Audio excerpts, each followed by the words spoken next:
welcome to Tech to Tech presented by KYZEN, where we will explore common cleaning questions and answers. Let's get started. I would like to introduce KYZEN's own Will Sweet.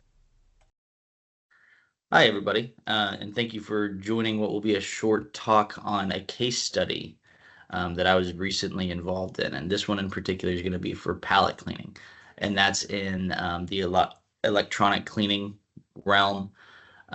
Usually part of SMT lines are really off of the SMT line for the pallets that are carrying circuit boards through the SMT line themselves.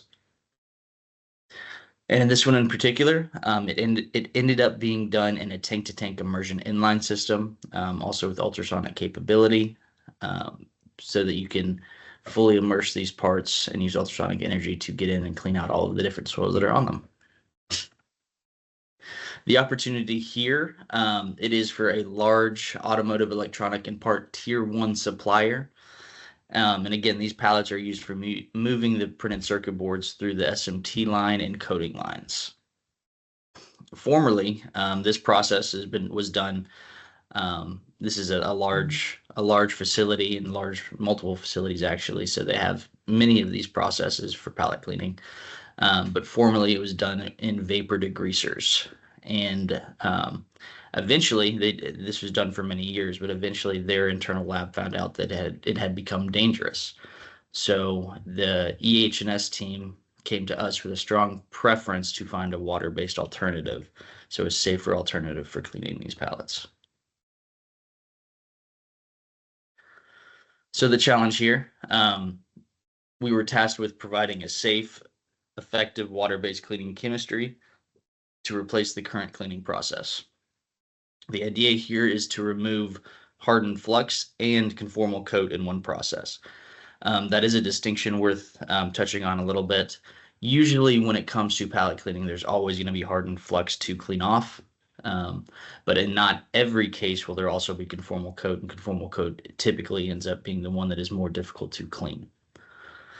Also, we want to fit within their time constraint. It's 20-minute total process for cleaning pallets. That can change a little bit, especially if in a batch process like this, or if you can have a batch of more than one pallet and one load, then you can kind of play with that a little bit. But there is a time constraint here that we were dealing with. This is including cleaning, rinsing, and drying. And finally, the tough to remove acrylic-based conformal coat that we knew going in was going to prove to be the most difficult part. So the former cleaning process, they had multiple large vapor degreasers. For those of you that are not familiar, it's like the picture to the right. There is a boil sump, a rinse sump, and the whole idea is you're boiling solvent inside so that the vapors will evaporate up and catch on the cooling coils, which are on the top of that picture. You can kind of see some ice buildup on there. And then that vapor will condense on those coils and then fall back down into the vapor degreaser. So it's kind of like a cycle of recycling the solvent. This process was using a competing trans-blend solvent. That's the type of solvent that they were using. And it was an azeotrope-like solvent, not a pure azeotrope solvent.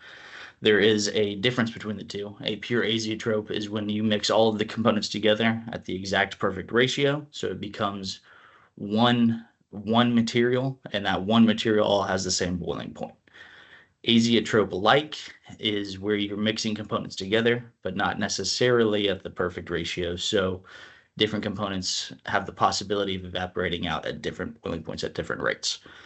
And we'll come back to that. But it was a successful cleaning process. So they were happy with the cleaning performance of the process. The problem here is that their internal lab found out that there was eventual flammability concerns, even after as little as a month of use. So what ended up happening was the flame retardant component of this azeotrope-like solvent evaporated out. So there was no flame retardant left after about a month of use. So if there were ever a spark, theoretically there could have been a fire.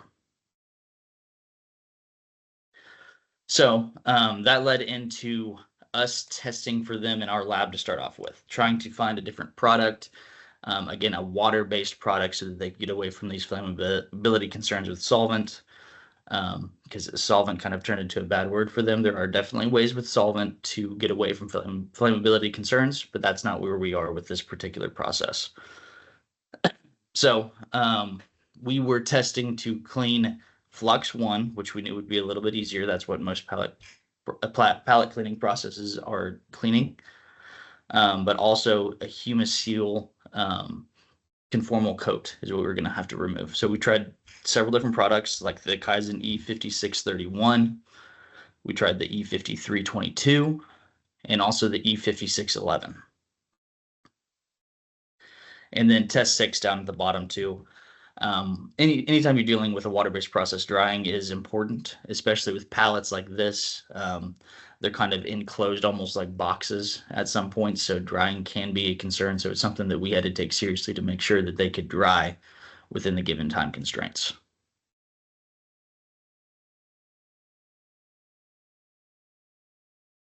These are a couple of different pictures. This is a before and after of the Flux. So as you can see on the left, that's how it comes in, and on the right, that's how it comes out. That's pretty much uniform what we saw with all 3 different products that we tried, the 5631, 5322, and the 5611. So kind of like we assumed, we were able to get that done relatively easily in this testing. And this is a picture of actually the conformal coat. Fast forwarding, we were not able to get there with either the 5631 or the 5322. Both of those at 15% concentration. That's a normal concentration range for this type of process. So we had to bump things up to 100% concentration with the 5611, more so out of a hunch, and we were able to get the conformal coat completely off in a process like this. So the new cleaning process has been defined. It is a large aqueous tank-to-tank ultrasonic immersion system, 4-tank system, which is actually automated. You can see the hoist in this picture. So the hoist actually picks up the tray of multiple pallets and moves them from tank to tank after each cycle is finished. There is a wash section, 2 rinses, and a dry. A 60-gallon liquid capacity in each of them. The rinses were actually called out because when we figured out that 100% concentration, so using the 5611 neat, was going to be required to remove the conformal coat, that's potentially dragging a lot of chemistry over to a next section, drag out from one tank to the next tank. So adding a second rinse kind of ensures that all of the chemistry is removed off of the pallets after cleaning. The bulk of the 5611 is being left in the first rinse tank, which again, you're going to have to change out the first rinse tank more often than the second. But then you go into a cleaner second rinse. And again, we at KYZEN, we always like to say you're only as clean as your last rinse. And that holds true here too. The new cleaning process parameters, you're looking at a 6-minute wash with ultrasonics, 2-minute DI water rinse, also with ultrasonics. And then that second rinse is just a 2-minute regular DI rinse with agitation, no ultrasonics. And then a 6-minute vacuum dry was enough to get them fully dry and able to be reused again in the SMT line. We had 130 degrees Fahrenheit in all liquid tanks with a 1-minute drip time between each tank. I was just talking about cross-contamination, and that's exactly why they added the 1-minute drip time between each tank to make sure that as much of the tank that was just used is falling back into that same tank, if that makes sense. So just limiting cross-contamination as much as possible. So the solution, every product we tried was able to clean the flux residue. Not much of a surprise, but we were able to get the flux off of all of the pallets. The only product that would fully remove the conformal coat as well was our 5611 at 100% concentration, which is unorthodox for sure. But with these tough water-based constraints and with a very tough to remove soil, we were able to successfully provide a water-based option for them so they could get away from their flammability concerns with their former solvent process. In the conclusion, the customer now actually uses the 5611 in their newest 2-tank cleaning lines. So they've duplicated it once already and successfully running it in 2 different locations in their facility. And they are in the middle of their 3rd duplication starting up before the end of the year. They consider this trial to be a success. Mainly, first and foremost, it eliminated their EH&S concerns. It was a big headache for them. There's a bunch of people running around trying to figure out what the answer to this might be, since they, in their words, figured out that flammable solvent in their building. So we also were able to fit within the cleanliness and time specifications that they gave us. This happens to be easily duplicated. As you can see, they're already moving on to the 3rd duplication, and they're getting reliable technical support from us. We've all been there.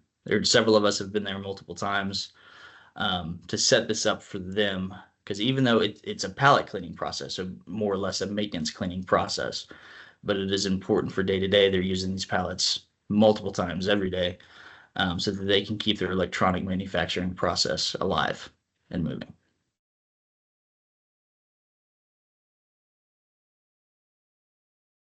So moving on to the frequently asked questions. What is the standard concentration for a pallet cleaning process? And yes, it is not 100% concentration. In most cases, you're not using a water-based chemical at 100%. You're usually diluting it with, in electronics, typically DI water, but at least tap water. And I'd say the standard concentration is usually around 15%. That's also good. It's going to be dependent on the soils that you're cleaning off, the process that you have, whether it's spray or immersion. But typically you're looking at around 15% concentration. The next one, are there any compatibility concerns with using a chemistry at such a high concentration? So with all of our products, we do long-term compatibility testing, and in most of those tests, they are done neat. Just so worst case scenarios, we're doing compatibility testing. So we did our due diligence on all of the materials they're using, the aluminum, the plastics, and in this particular case, there was no concerns. So that's a good question, because with more chemical, there is the possibility of compatibility concerns.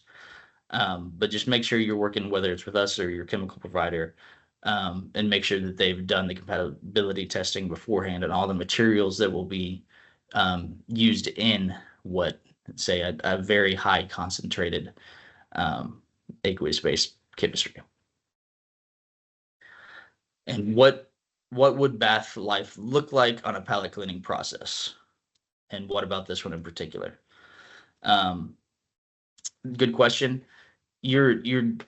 So when comparing to a defluxing process with circuit boards, in this maintenance cleaning, pallet cleaning process, you are removing more gross soil. So there is just more flux. In this case, there's just more conformal coat than you would be removing in a normal cleaning process for circuit boards. So you're putting more soil into the bath. So then, relatively speaking, the bath life will be relatively shorter than with a circuit board cleaning process. But still, if you have filters on your machine and stuff like that, there are ways to make sure that you're getting some of the soils out of the machine so you can keep running longer. And especially if you're keeping a consistent concentration, you're going to be able to have some pretty long bath life. This one in particular, pros and cons, since you're running at 100% concentration, you don't have to monitor concentration. So you're always adding in exactly what's in the bath already. You don't have to dilute. So that's a kind of a hidden pro.